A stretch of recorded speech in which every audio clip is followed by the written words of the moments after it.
John, thanks for joining us this week. Big week in harness racing on Wednesday night at Parks. It's the Elvis at the Trots meeting. Yeah, Elvis at the Trots. Big time in Parks, actually. Trains running from Sydney and what have you. The town swells to 20-odd thousand, but what's even better is there are 10 races at Parks, so that's the place to be on Wednesday night.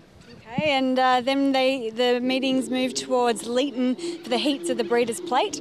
Yeah, the new placement of the Breeders' Plate, Australia Day. 2 heats, small in numbers, but I'm sure the quality's there. So it's a good meeting. 10 races, early start, not a late finish, but some great racing there as well. Okay, well, sticking in the Riverina, it's the Tab Carnival Cups meeting at Temora this Saturday night, where they have the Temora Cup. And I talked about the train running from Sydney to Parks for the Elvis. Well, the train will be running in Temora. Great promotion by Jane and the team, Johnny New.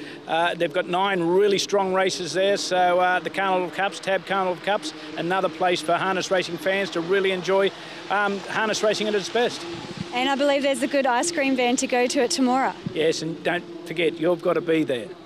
All right, I will. All right, let's talk about, we're here at Tabcorp Park Menangle today, and in a month from tomorrow, it's a very important date. It's the beginning of the Sky Racing Carnival of Miracles. Yes, and it'll be fantastic this year. The quality, as always, is there, but we're only a month out, and who will make it? Everyone's saying Purdon, but don't be surprised. I've been around this Miracle Mile for a hell of a long time, and things happen. Horses appear, but it'll be a great carnival. We've got, of course, the Chariots of Fire, and then we've got the sprints leading into that Miracle Mile, the 51st Miracle Mile. So, yeah, that's where we want to be on the 24th of February.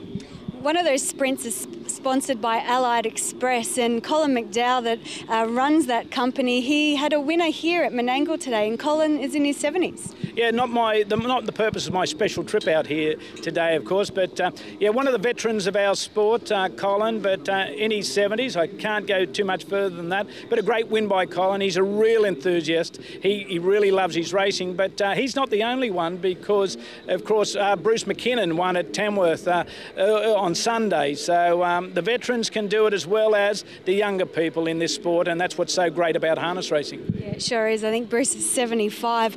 Just before I let you go, we had the passing of Julian Addard on Sunday.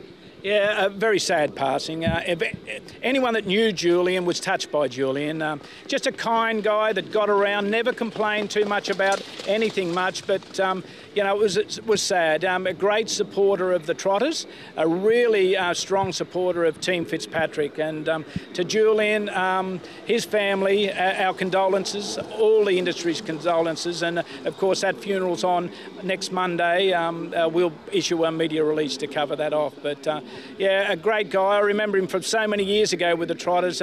He came to Parks. He didn't have a driver. I was going to say I was fortunate enough to drive the horse. No, he bypassed me and my brother Tony. Never driven a trotter before, and a horse called Bashful Dancer won the 2 Trotters races over a period of 3 days at Christmas time. So to Julian's family, once again, our condolences. All right, John, thanks for your time this week. My pleasure, Amanda, and don't forget the ice cream at Temora. All right.